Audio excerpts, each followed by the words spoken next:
Good evening, everybody. Welcome to Season 3, Episode 11, overall 32 of the Small Talk Podcast, which is a monthly entertainment talk show co-hosted by Marlene Sharp and Chris Pomay. I hope everyone's doing well on this Monday, December 22nd, 2025. And I want to wish everyone a happy Hanukkah, Merry Christmas, and happy holidays. And I'm going to bring on our co-host, Marlene Sharp. We have a special show for you tonight with a number of guests. And I'm going to bring on my co-host now from sunny, warm Los Angeles, Marlene Sharp. Hi, Chris. Can you hear me? Yes, I can. I can't hear you. You cannot hear me at all? Okay. Oh, wait. Part of the I might technology. need these. Okay. Yes? Did you hear the Can gong? you hear me now? Can No. hear you now. I can see and hear you good. So how are you doing? No luck? I can see and hear you. Can you hear me at all? Okay, everybody, Oh, we're dear. just having Our sound was working just a second ago. We're just having some technical difficulties. So hopefully Marlene will be able to hear me soon as well. For those people that are watching our show live stream right now, can you please send me a private chat message or a comment and let me know if you guys can hear me at all. And I do have a viewer, Mezzy D from TikTok. She's going to be one of my future guests. She says, hey, Chris, she's watching on YouTube. Can you hear me okay, Mezzy D? Watching this on YouTube. Okay, Marlene, I can see and hear you, but I don't think you can hear me at all. I've checked my microphone, everybody. So what we're going to do is... Yay, Jason can hear me. Okay. Okay. Chris, help. Okay. Well, everybody, What's happening? you know, this is technology, so hopefully we can get Marlene to hear me soon. My mic's working well. We're looking forward to our guests tonight. I'm going to bring them on in a minute, and hopefully we can get this. Wow, you can hear both. Okay, I cannot hear anything. Okay, well, I'm going to bring on our guests now. And thank you, everybody. Marlene, thank you for arranging this show tonight. And hopefully we can get you to hear me soon. And we're going to bring on our guests really soon. Hi, I can hear you. I can hear everybody. I can hear you both. Chris, so, maybe Marlene, I'm going to log off and then log on again. Try that again, okay? All right, One here second. I go. No problem.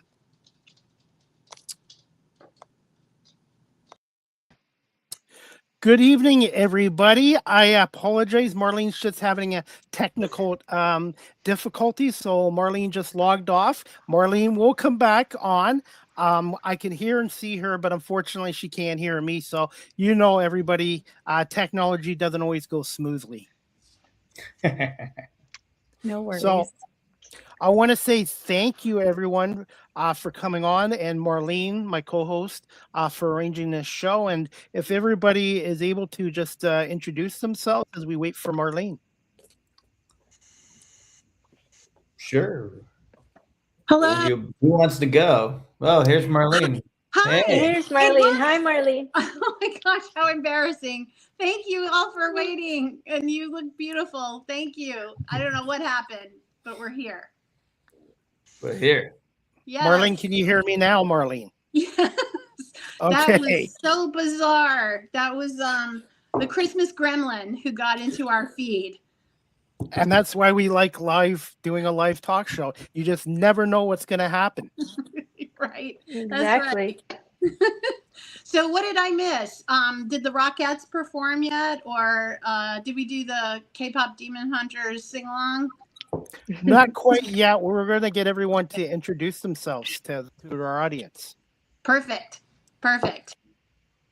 Who would be the lucky one to step up first? Who wants to step up? I'm happy to start, as my name is always tricky. So my name is Ayşe Altınok. I'm a writer director. I'm living in Los Angeles. I come from advertising. Actually, that's my background. I used to be a creative, and then I became a advertising director, and now I'm doing more narrative work. And I'm very grateful to be here and meet you all. Thank you. And you have a film that you are promoting. Yes. Yes, well, it's interesting with short films. It's always it's an exercise. It's an artist outlet. Sometimes it's a way to show your talents, your interest, your vision, your messaging system you want to share with the world.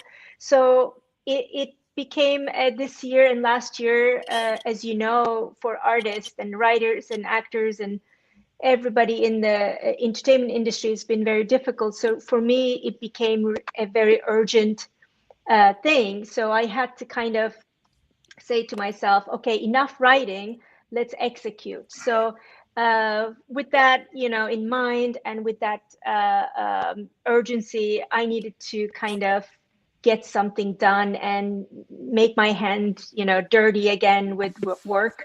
So it's yeah, we have a lovely little short film that we're doing the festival run at the moment. So yeah. We'll talk about it more later. Yeah. Congratulations. Yeah, for sure. Thank you. Thank you. Who would like to be number 2? How about our duo of Jason and Garth? Hey, I'm Jason. I run a nonprofit. It's called Spectrum Laboratory. We work with neurodivergent artists around Los Angeles and different parts of the world. We were celebrating our 10th year. We actually just finished our 10th year. So we're moving. Congratulations. And I co-founded it with that guy. I don't know if he's actually, over there, Garth, who will be introducing himself in a second. I run the acting and the film programs at Spectrum Laboratory, and then I'll throw it over to my co-founder partner. What's up? Yeah, I'm Garth. I'm that co-founder of Spec Labs Inc. And I'm the head of the music program, and spent a lot of time in our recording studio here in Burbank. Yeah, it's been 10 years, and we are pretty active, putting on community events, making a lot of different kinds of works, a lot of music. We make a lot of films. We do quite a lot of voiceover as well. So it's a wonderful creative world that we inhabit here at Spec Labs.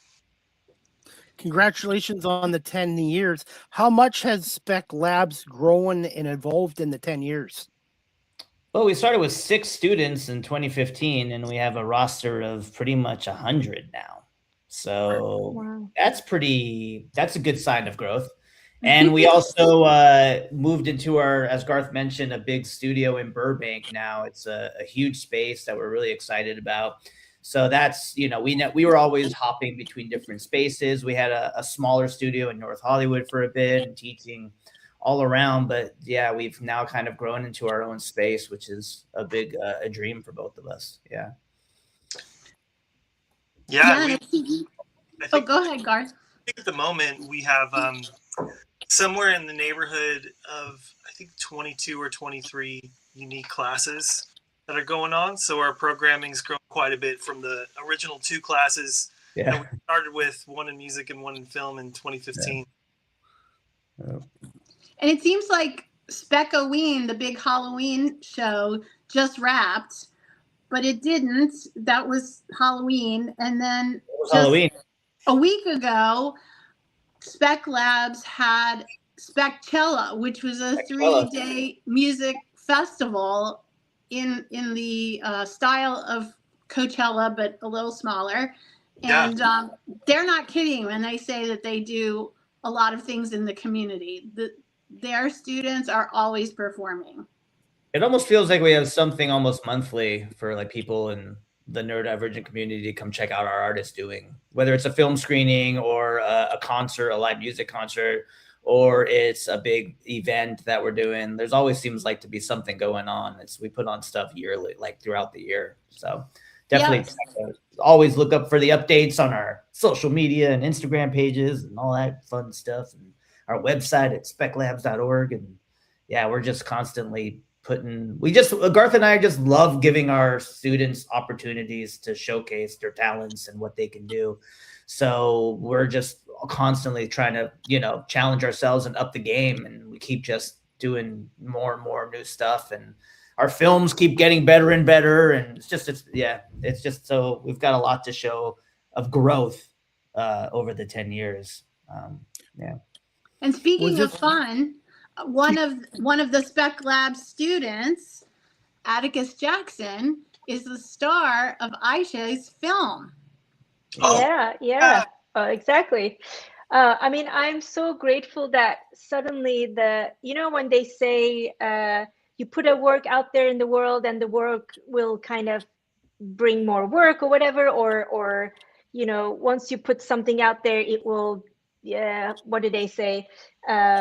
Duplicate or bring something back to your in that manner. So I think even like having this conversation and being able to meet with you guys became already like it kind of paid off kind of thing for me, because when you're writing something and putting out there or executing it and you're very alone, like you don't have the audience immediately, as a writer director, you're like, okay, I don't know where this is going to go, or is it going to be in a festival? Is it going to take an award? Is it going to be online, or someone's going to pick it up?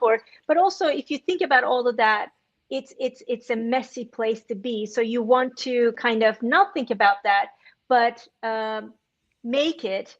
And then here we are, we're talking about it. So I think that's already an amazing outcome. And I mean, I will tell you more about the casting process after, because it's been a very interesting ride for me, as I've never done this sort of kind of casting before. As a commercial director, everything's kind of comes on a plate for you. There's already a nice budget there, and then producers are bringing you lists of people. And in this case was very much me trying to dig in and trying to find the talents and meet the communities and finding those people and trying to understand and get in there. And do I belong into their world? How can I bring them to my world? It was very fascinating. So I'm glad that, Atticus is part of my project now, and he will be part of this thing for a very long time, I hope so. Yeah. And we do have a viewer watching, Caroline Corey. Hi, Jason. Hi, Garth. Hi, Marlene. And Hi, Caroline. And she remembers me too. Hi, Chris. Hi, Caroline. Caroline's been on the show before in the audience, and she is very familiar to some of us, to most of us, I think, here. Caroline is a student of Spectrum Laboratory and a very integral part of all the production. It seems like every production has a little bit of Carolyn. Yeah, Caroline's a big part of Spec Labs. She's an all-star.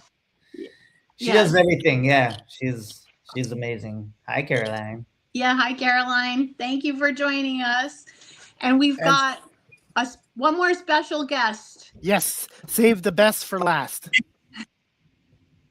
I can't take that honor at all. You have such amazing guests here today. And thank you so much, Marlene and Chris, for having me on the podcast with, again, such amazing company. My name is Talia and I am from Epic Players. I am a board member, a director, and just an advocate for this company, as well as a comedian in my day-to-day life. If you don't know, Epic Players is a professional neuro-inclusive theater company. We are also a nonprofit, and we are going to reach our 10-year anniversary in August. And then we're going to celebrate a whole year. Nice. Congratulations. How did you end up getting involved with Epic Players? That's a great question. I believe that when they were only a few months old, I had a friend reach out to Aubrey and then reach out to me and said that I should be involved because, one, I was a performer, but I also had been working at that point with people with disabilities and advocating for job training in the disability world for about like 7 to 10 years at that point. And I thought that this was a great company where I could combine my passion for like service and performing, and it was a great way for even myself to be heard through this amazing community and organization.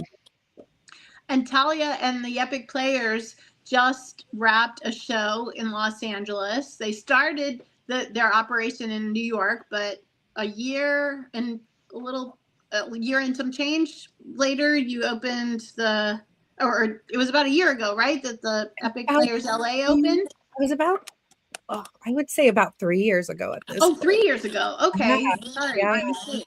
No, you're good. It feels like we opened it yesterday, to be completely honest with you. It feels like it's gone so quick, but I feel like Jessica Saul, who's the program director of LA, went out there during the pandemic, a little bit before that, because she moved from New York to California, and then we just started researching and realizing that California did not have a company like us out there, and we were ready to do the work and to build that community out in LA.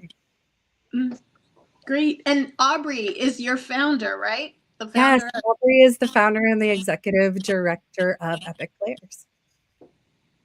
And yes. Go ahead. Oh, I was going to say, and then she made all of this possible, New York, LA, and then beyond.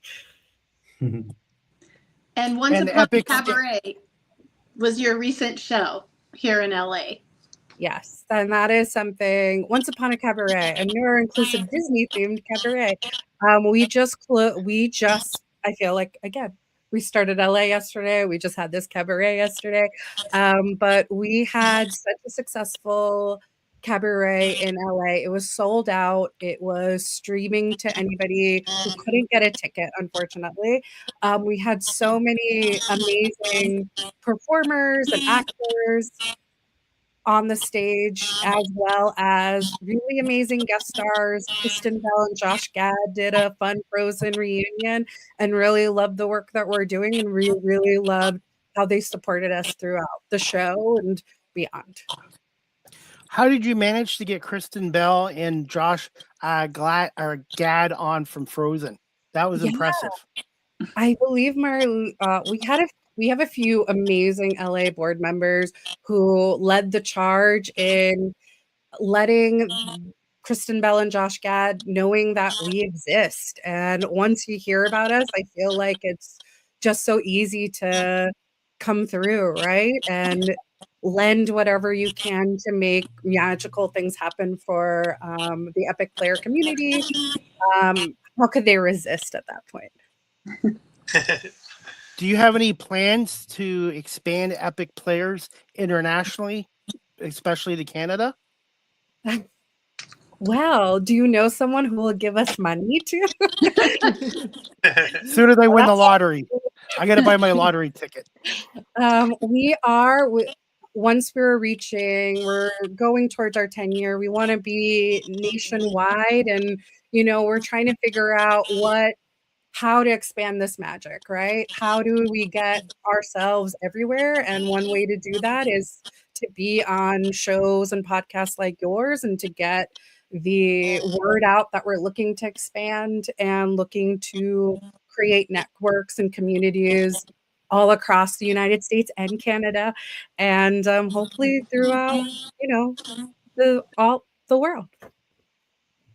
How much work was it putting this production together? And can you mention some of your sponsors as well? Yes, it was so much work putting this all together, because Jessica, who, as you know, leads the charge in LA, did such amazing work. And, in New York, we've grown and we have a good amount of 6 to 10 full-time staff members at this point, but she is the only one that's really there with 3 mentors supporting her. But Aubrey and myself and our board members in LA and New York really help lead the charge in putting this all together. We have so many wonderful sponsors, and I feel like I will forget them if I don't mention all of them. But Chris, we were talking about the Foodie Foundation earlier, as well as a few other folks. And I am so sorry. I wish I had my list out so that I can best represent them, but I don't want to leave anybody out. But if there's a way that I can give you the sponsors and you can list it out on the channel after this goes up, that'd be great. I know that it's live right now, but it'd be amazing. And how amazing was it to do this show live streaming too? Because with live streaming, you're not just in one city or one state, you're pretty well international around the world. Yeah, it was great to have everything live stream. Out in New York, we work with a few venues that automatically do live stream for us, and we got a very great organization helping us with our live stream. And it was amazing because everybody in New York could watch it. All these families that couldn't come out to LA, it made it more accessible to everyone to watch such amazing performers and such an amazing night. Oh, and here's something that Epic Players and Spec Labs have in common. So Epic Players performed at the Barnstall Theater, and that's where Spec Labs does Spec-Oween every year. Yeah, we know Barnstall very well. How was your experience working over there? There's so much space to cover. There's so much things to do, but the staff there is amazing and so accommodating. How has it been working with Barnstall? Because we want to go back. Yeah, we've been there many years. I think maybe going on 4 years, at least 3. Yeah, we did 3 years at Barnstall. Yeah. Few Halloween shows, some music events.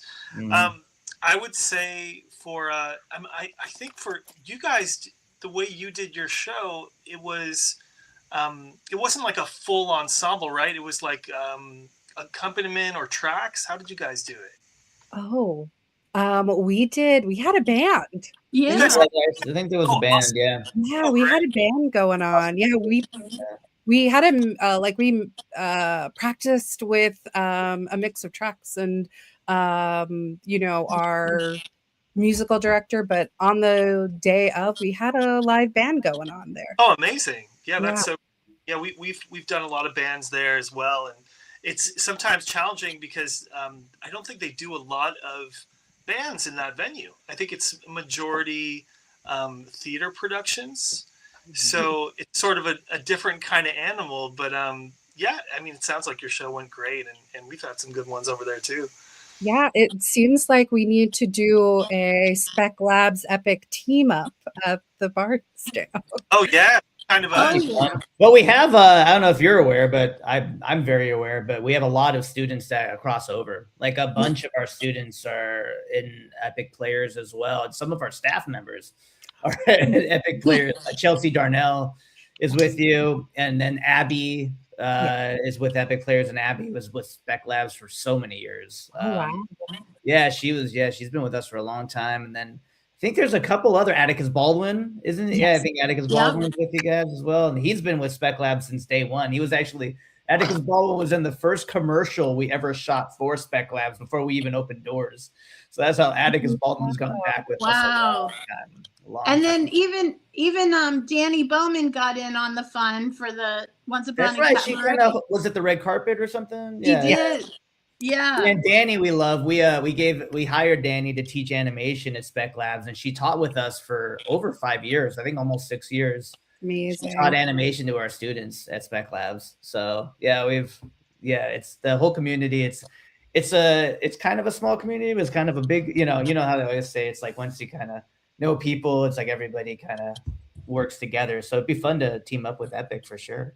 Yeah. And then I know that you want to team up with Danny after meeting and getting to know Danny more. We're so we can't wait for an animation class here at Epic since we do so many and offer so many free classes to our players. So we can't wait for that collab. And we can't wait to do a show with you all. Yeah. Now, Aisha, do you know any of these folks that we're talking about? If you look, quick reference point is the show Love on the Spectrum. A number of the people that we're talking about are cast members of Love on the Spectrum and have trained at Spec Labs and the Epic Players. Yes, I think I went during the casting process. So I'll tell you a little bit about it, because I am probably the luckiest person, like living next to my neighbor. This is the greatest part of living in LA. I think you can just end up next to a house that is doing something that you really like, need help with, or in this industry, or so. She happened to be, her name is Sam Garbrandt. She happened to be a casting director, and she's working for multiple TV shows, Apple TV shows and this and that. And they're the sweetest couple next to us. And, we go like yoga together, we go coffee together, we walk together. And for a while, I didn't know exactly what she was doing until kind of, we knew, but we didn't really talk about it that much, because you're not trying to like always gain something from neighbors. Neighbors are neighbors. You just want to have have a proper relationship and friendship first. And she said to me, so, hey girl, so what are you up to? I'm like, well, I'm trying to put this thing together and it's all personal. I'm trying to like, get some work out there. And she said to me, let me help you. And I'm like, are you sure? Ask your boss, like, are you allowed? And she's like, no, this is great. This is exactly like, I'm happy to help. Like, we don't need to do anything so, high end, but I'm here for you. So she read some of my scripts in a friendly way. And she's like, well, the world is waiting for these things to happen. I'm like, yes, well, hopefully one day. And she said to me, well, we have a great pool of actors, I know. And she mentioned about your organizations. And she said, listen, this is how we're going to do it. We're going to reach out to whoever we can. And you still have to go through the casting process in the way that, you always go. But to me, it was different. This time was different because I've never worked directly with the neurodivergent actors and talent. So I was like, wait a minute, I have to educate myself, because I can't just, get in there and say, I need this actor and that actor, like, be that kind of demanding person. So I had to do a lot of homework before I get to that casting process. So I work with an organization called Disability Belongs. Again, Sam arranged it. I talked to them. We had a nice long call. And also another company out of San Francisco, a Bay Area, Autism Bay Area. And there was this wonderful person who responded to my email. We spoke again. And I said, how do I do this? And after all this guidance, basically, I realized that it all has to be in this most organic way. All you have to do, have the casting process get to you, and one by one, you watch tapes, you send them the script, you tell them this project, and see what happens. It's like I was quite nervous, to be honest, but I met some of your, I think, talent during that process. And I think, Jason, you told me already that you have, worked with some of the text and that sort of thing. It was very difficult for me to pick somebody, but, as a person, you kind of want to give everybody the job, but it's also, there's only one character who needs to be doing that. So I went through between 3 people. It was a very difficult 3 days. But to be honest, Atticus just was in one take. The way that he delivered it was so pure and so intentional and so vibrant. That I was sure. I came home and I shared the video with my husband, who's also helping with the project. And my neighbor, Sam, said, well, it's your decision. I will support you with these last 3 or 2. She was very gentle holding my hand through that process. Yeah, so hopefully I'll be able to share that with you one day.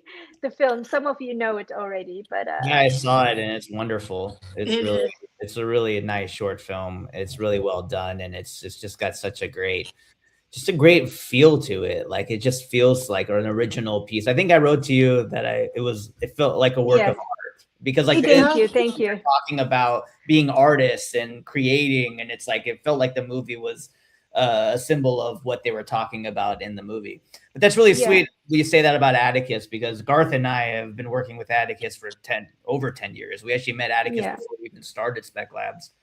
And Atticus is always just so in their mind about everything, about, you know, if I can do this, if I can't do it. And when that monologue came through when we read the script, Atticus's first reaction to me was, I can't do this, you know. I remember talking to Atticus being like, yes, you can. Like, and Atticus always thinks that, you know, he has to do more, has to show how talented he is. And I'm like, so the main thing I remember telling Atticus before the audition for you was, just, this is you, like, just talk like you, like how you're talking to me now. Don't try to pull out bells and whistles, and just be simple, be yourself, and just deliver the lines, but know what you're saying and have an emotion behind what you're saying. And then like Atticus kind of snapped into it. And then it was amazing because like I remember Atticus reading it to me on Zoom, I think one time. And I was like, do that. And then when I watched your film, I was really impressed to see that Atticus still had that out in the final version. So I was really proud of Atticus. Yeah, I mean, and also, guess what? I mean, he had to do that so many times over and over again that day. It's a long monologue. It's so long. So long, and it was the whole point of it. And that was the, you know, and it's my insecurity that I had to kind of you know, have it like 5, 6, 7, 8 times. And I'm thinking, what am I doing? Maybe, you know, I'm pushing this too much. And you're constantly fighting in your head that, is it, you know, it's just one room and 2 people and talking to each other. And then you would think that in terms of camera or you know, like a storyboard, how hard could it be, right? You have a wide shot, you have a close up, you have an over the shoulder, and that's it. But it wasn't. In my head, it was like, I had to cover it from so many angles. Just that was absolutely my kind of worries. But I learned so much from it also as a director. Another thing that was extremely like walking on the eggshells for me was the comedy aspect of it. And because you're thinking, I had to educate myself how, since we're not laughing at the person, we are laughing with them to the subject matter. It became very critical for me, like, how do we laugh? What do we laugh at? So when Atticus had that sense of humor, I was so relieved. I was like, okay, he understands exactly what we're doing here. Instead of, you know, trying to portray a neurodivergent person and just say, look, they're different. No, they're actually so many layers that are so interesting. And how do we show those layers in an artistic form? And that was the most difficult. And I said to myself, this film is either going to be terrible or it's going to be something special, you know. And hopefully we just have one award so far, and we started from obviously all the big festivals. Some we got in, some we didn't. Right now we have one award from Culver City Film Festival. They gave us the best dark comedy. And I thought, well, I'm not a comedy director. I love drama. I'm a drama person. And somehow the darkness and in comedy kind of works for me, you know, very unspoken moments that says more than just a silly joke. So I don't know. It's been a big journey.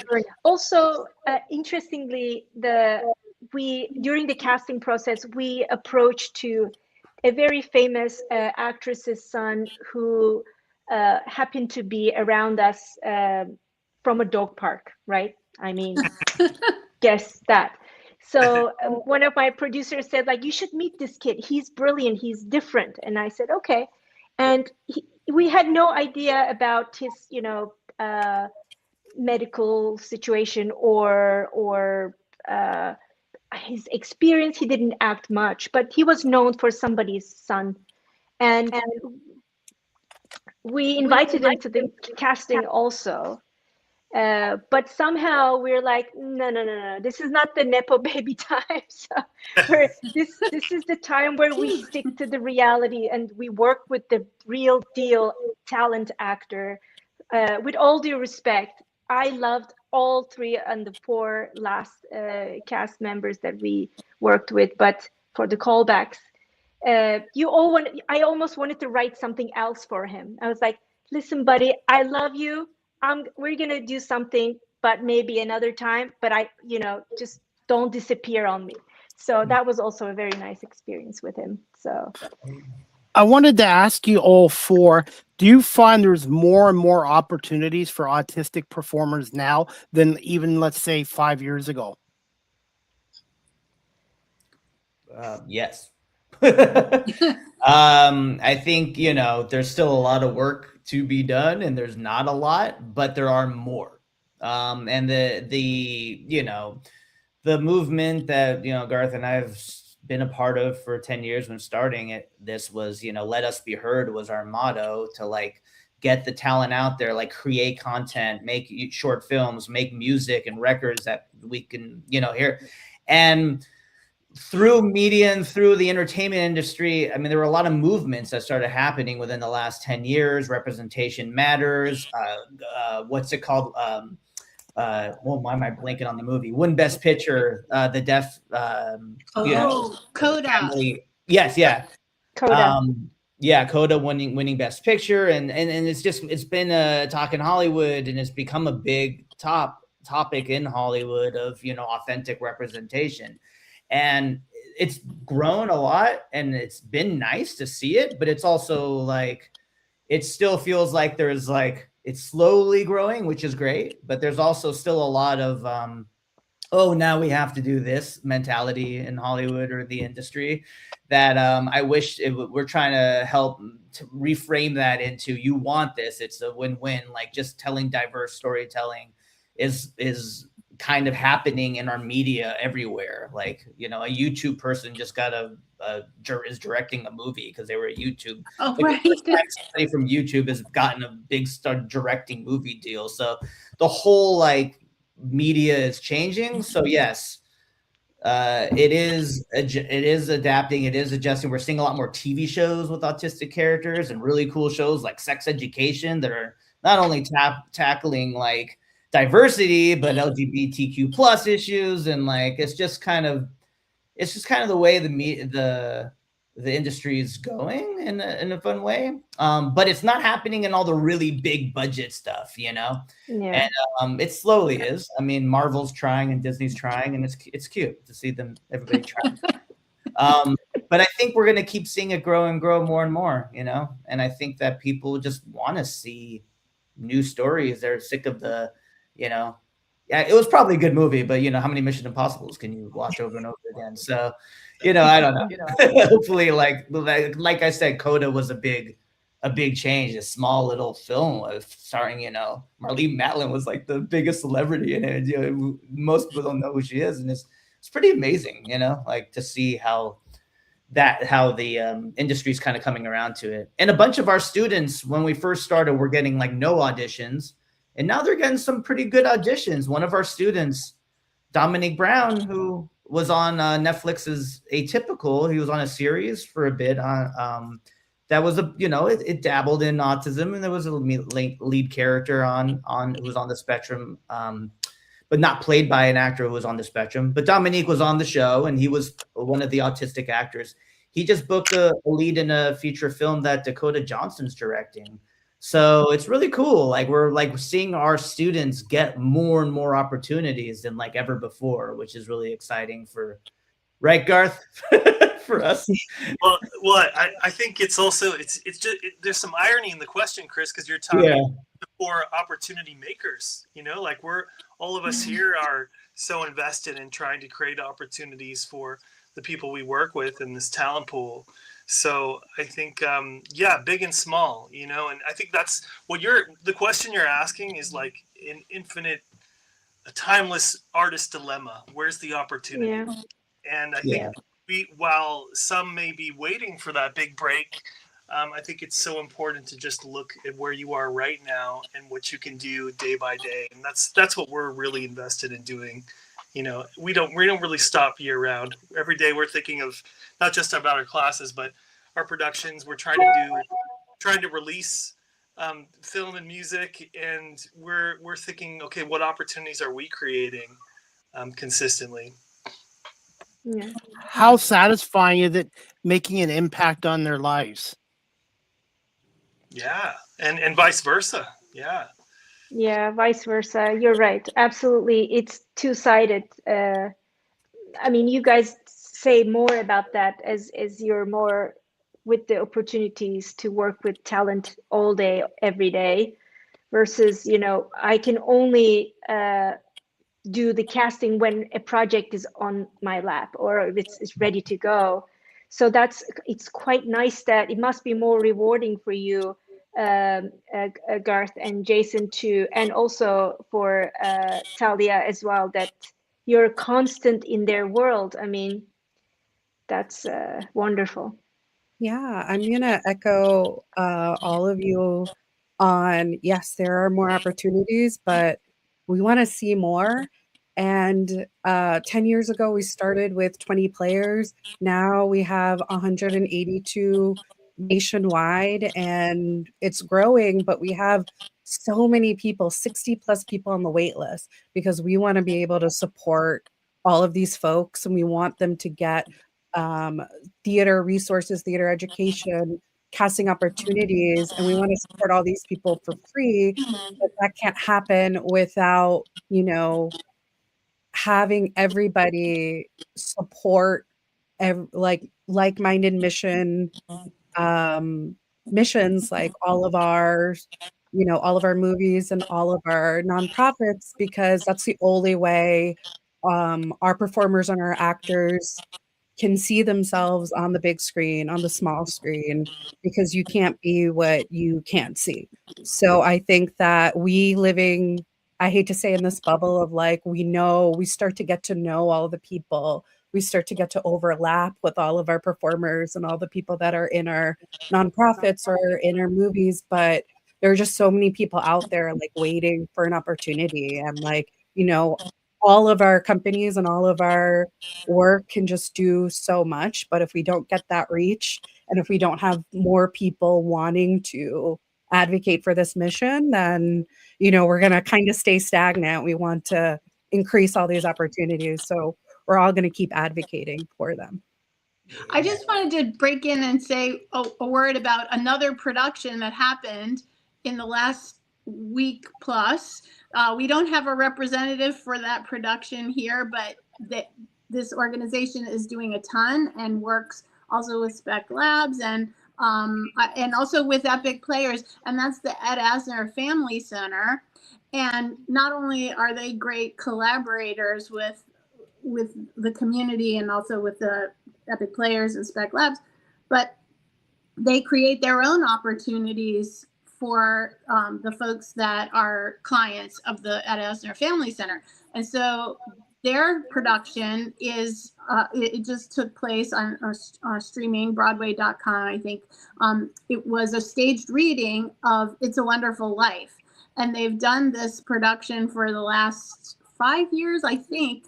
And last year they did it in person and streamed it. And I was fortunate to go to the live production at the Gary Marshall Theater. This year it was all virtual, but the cast, magnificent. And it was neurotypical, legit stars performing with a number of folks on the spectrum. So some of them were cast members of Love on the Spectrum. Chelsea Darnell, who was one who she touches everyone's organization in this town. She's everywhere. She's so everywhere. Chelsea was in it. Unfortunately, she wasn't able to join us tonight, but maybe another time we'll have her on. But Chelsea was in it. Danny Bowman was in it. Abby Romeo was in it. Martin Short, a Canadian from Hamilton, Ontario. Yes, that's right. Even a Canadian was in it. So Yes. really, everyone was included. If we have time, I have a 1.5-minute video clip from the YouTube channel, and it just tells us a little more about what they're doing there as well for their 5th annual event. And just bear with me. It's only about a 90-second clip. It's Kat Kramer's announcement for the Ed Asner Family Center. It's a Wonderful Life. It's just about a 80-second introduction. So I thought, since you brought it up, Marlene, it was a good time to play the little clip. Oh, yeah. Okay, sure. Let me know, everybody, if you can hear the audio. If not, we'll fire that Canadian audio guy, which is myself. I try to be funny. Everyone, I'm here to tell you about the upcoming December 5th virtual gala to benefit the Ed Asner Family Center. It's also a celebration of life of the late, great Ed Asner. And I'm happy to be on the silent auction and sweepstakes committee. You don't want to miss this event. All the proceeds go directly to the Ed Asner Family Center. And there's going to be a special staged reading live featuring major stars reading It's a Wonderful Life, like Jason Sudeikis, Martin Sheen, Rosario Dawson, Mark Hamill, Ed Harris, Ben Mankiewicz and TCM are co-partnering, and MeTV is sponsoring. And also check out the silent auction. I donated rare items from the Stanley Kramer Film Collection. I even got the great Lily Tomlin and Jane Fonda to sign rare Grace and Frankie scripts because Ed Asner is on the show. There's going to be Christmas items with a holiday theme. There's also going to be Hollywood-centric memorabilia, but you have to get your tickets in advance. And you go to the Ed Asner Family Center /wonderful.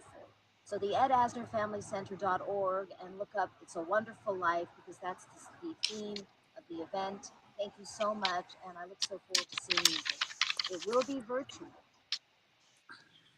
And that clip was courtesy of the Ed Asner YouTube channel as well. And that was from a previous year. I'm not sure which year it was. Maybe the first year. Maybe it was from 2020 when, Jason Sudeikis and Martin Sheen were in it. This year, the headliner was, you said, Martin Short, right? No. Martin Short, yes. Yeah. You said Martin Short. Yes. But yes. Also, there was Marie McCormick from the Brady Bunch. Yes, that's right. Mm-hmm. Celebrities. Yeah, a number of celebrities were. So good for nonprofits. Speaking of celebrities, we have Atticus Jackson watching us right now. Atticus Baldwin, I think. Oh, is Atticus watching? On LinkedIn. Soon to be celebrity.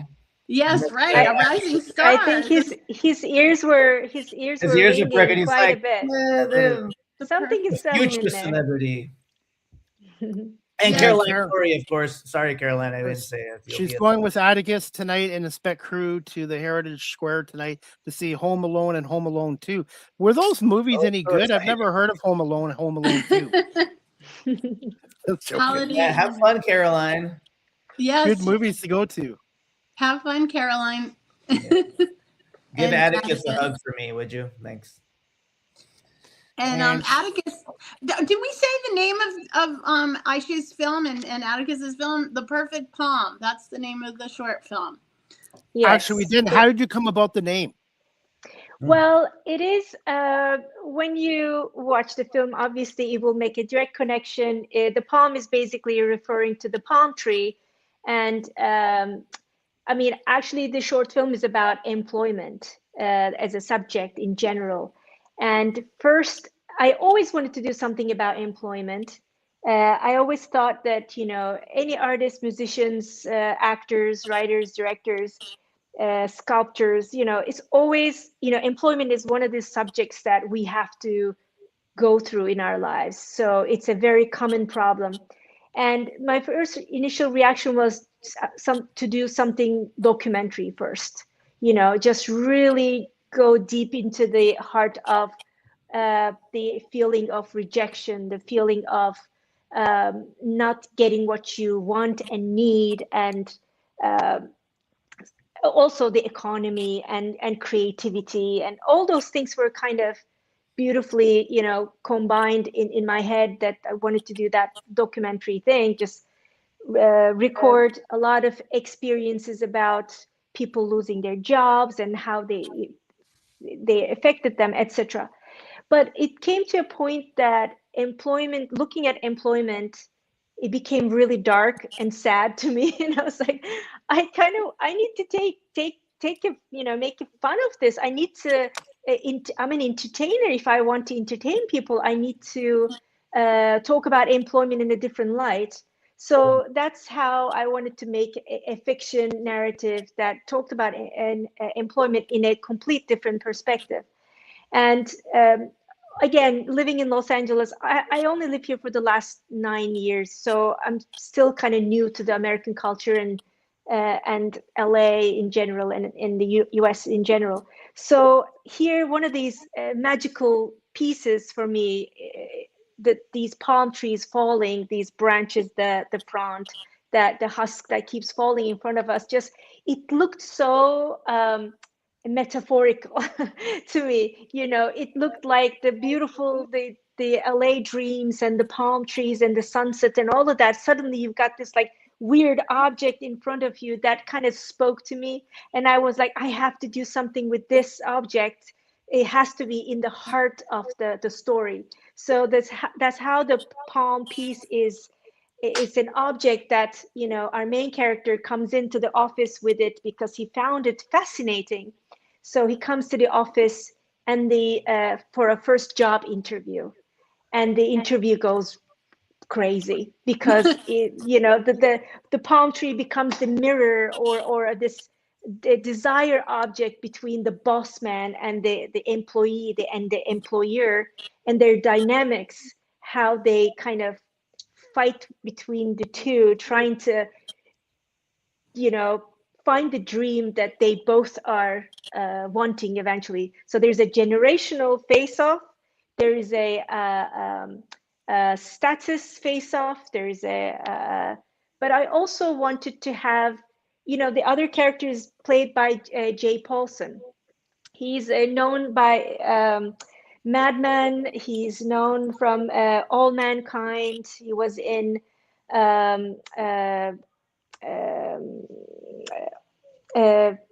tell me, the Martin Scorsese's last Killers of the Flower Moon. He had a role there. So he's a working actor, and to me he was perfect in terms of reflection to Atticus, because we needed someone that looked a little bit like each other, so we can talk about that sense of reflection. The young boy, and then the boss man who is going through a middle-age crisis, and here they want each other's jobs, basically. So anyhow, it was a lot of puzzling in the film, but hopefully when you see it, those puzzles and the whole palm will come to life for you. Atticus says that palm husk generally was perfect. It was beautiful, and I actually got attached to it. Okay. Yes, we gave him one of the pieces, so we had a few of them on set. So before we wrap this show up in a few minutes, is this movie available on live streaming platforms so far, like Amazon Prime and Netflix and all that? Hopefully, we're working on that. I would love that to say to you guys, yeah, go check out in this and that website. But right now, because of the festival, secrecy, I guess that's the word, we're waiting to get the films out there in their theatricals first, and then hopefully you will be the first to know once it's available, I promise. Can't wait to see. If you have, and I think, Jason, you and your students will see it. Yeah, Garth, I've been setting up a screening, so we're gonna show it to the Spec Labs. Yeah, our film and acting students, and have you and Atticus talk about the process and educate our students about how it was to make the film. So I'm really looking forward to that. Yeah. And a nice Likewise. button to this whole conversation is that Aisha's film is about employment, and she actually employed someone on the spectrum for the film, but as do all of you. Spec Labs employs folks at Spec Labs who are on the spectrum, and so does Epic Players. All the performers get paid. So we're all walking the walk and talking the talk. So yay. Yeah, it was actually really cool. I just want to throw it out there. We just had our like staff holiday party, and Garth and I are really proud of, like, when we first started, it was just the two of us, and we've got such a wonderful team. And I just love our team, and we've got almost 20 people working for us now. And a lot of them, a majority of them are, on the spectrum and artists on the spectrum, and, have the same mission and goals as our community. And so that's something we're working towards too with this new Spec Lab studio in Burbank, is trying to get more employment opportunities. And so, yeah, I watched your film. I loved it because it just made me think about, I was amazed. I got, Atticus is doing it up there and, getting paid to work on a movie and dream come true. And I know, Atticus, you're there, but yeah, it was definitely a dream come true for Atticus, and was happy. Oh, that's so great to hear. And That's so great to hear. And also, I think it opened up something in me, this process, that I just want to do more. I've never thought about that, to write for a neurodivergent, community, but maybe there's more to write. Maybe there's more stories out there. I'm sure, I come from an idea world, right? Like I said, in advertising, everything is yes, no, ideas come and go. They're very fast. So sometimes, there's a whole world that we could create, I'm sure. Yes, Aisha, we still need to have our conversation about autism and entertainment, because that's an umbrella organization that Spec Labs is a part of that. Epic Players, I feel, is soon to be a part of autism and entertainment. And it's all about employment advocacy for folks on the spectrum, specifically in the entertainment industry, because it's based here in Los Angeles, which is where we are, where the organization started. But it's the autism and entertainment mandate is to bring awareness to the employment issues of the community. Exactly.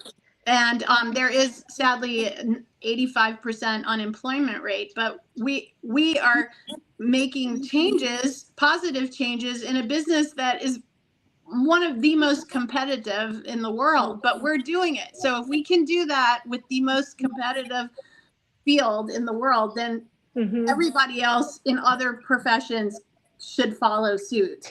There's no excuse for it.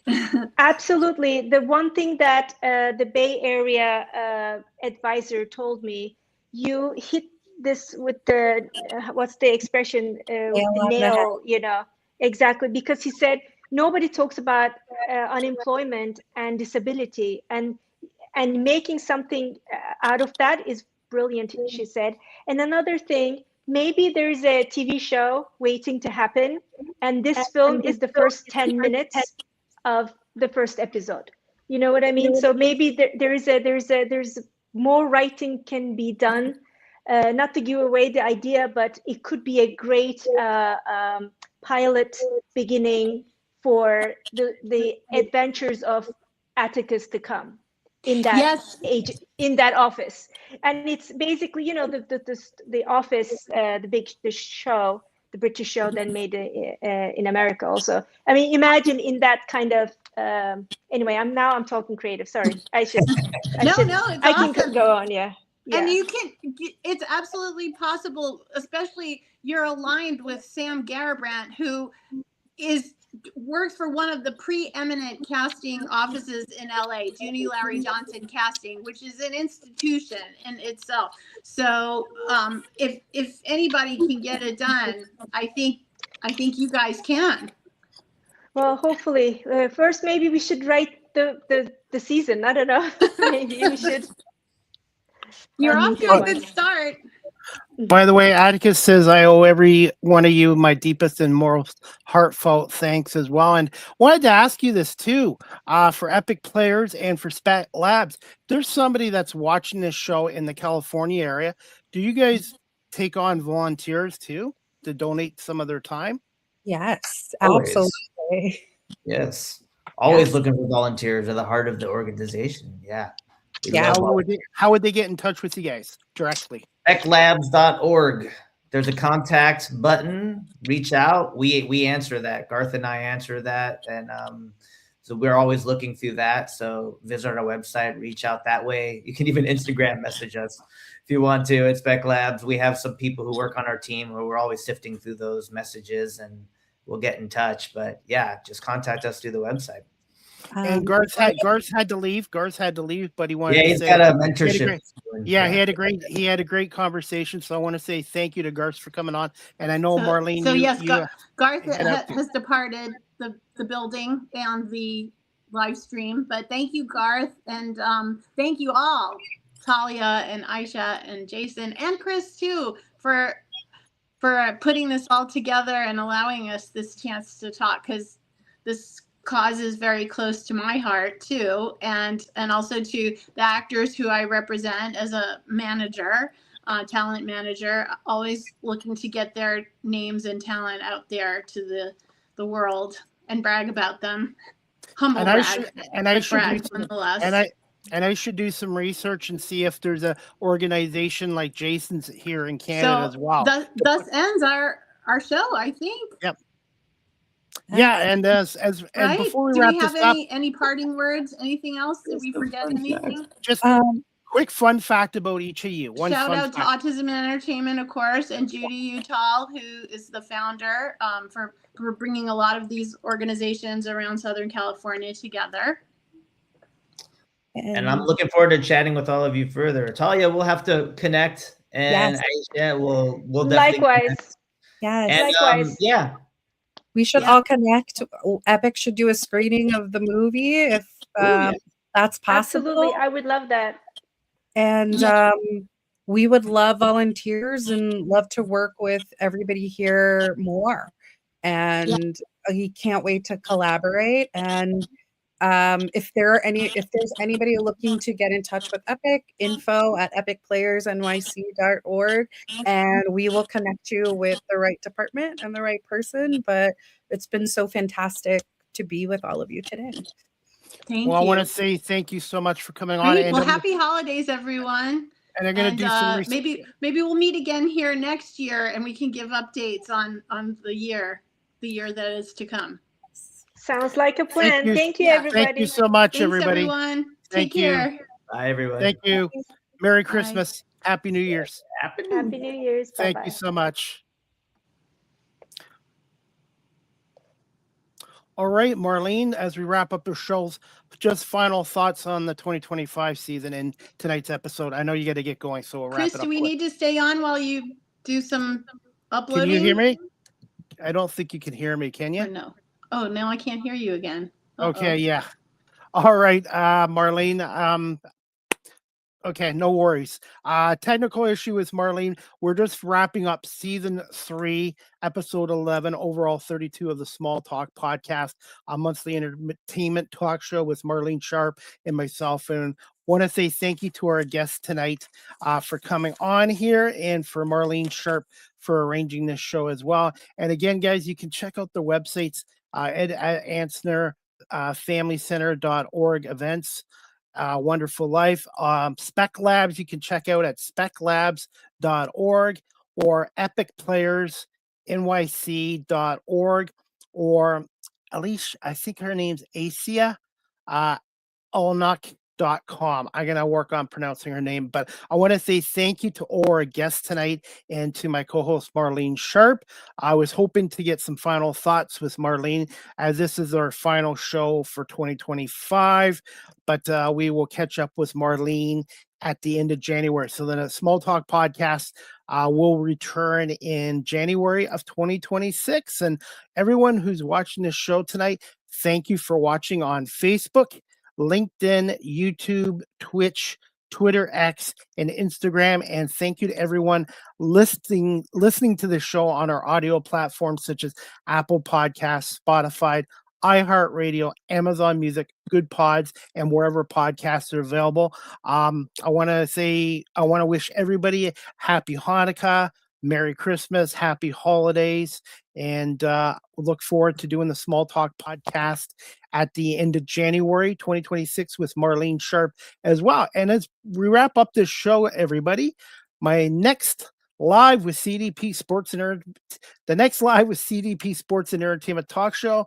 is going to be on Wednesday, December 24th, a day before Christmas, at Wednesday, December 24th at 10 a.m. Eastern with my special guest, Marissa Wong. She's a visionary entrepreneur, a speaker, a TEDx speaker, and an author who's built a global recognized brand around the world with her power of transformation experiences. So Marissa Wong will be on Wednesday at 10 a.m.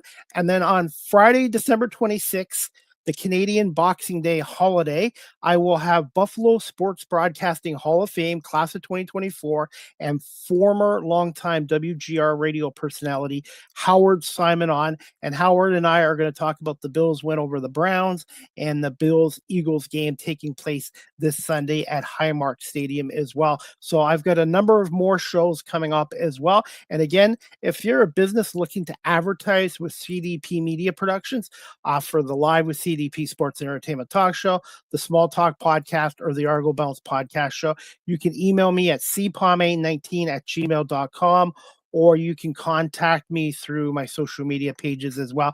Would love to get a sponsor, advertiser for the Small Talk podcast as well. And again, I want to say thank you to Marlene Sharp and to my guests tonight for all coming on here tonight as well. And again, look forward to our next show at the end of January. So I hope everybody enjoys their holidays, enjoys the NFL games on a Christmas Day as well. There's 3 of them as well. And that is about it, everybody.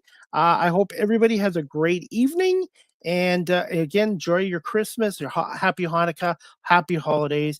And we will see you, Marlene and myself, will see you back here in January, probably towards the end of January 2026, for another edition of the Small Talk podcast. Have a great evening, everyone. And again, Merry Christmas, Happy Holidays, Happy Hanukkah. And the Grinch is one of my favorite characters as well. So enjoy your Christmas with your families and friends, and we'll see you in January.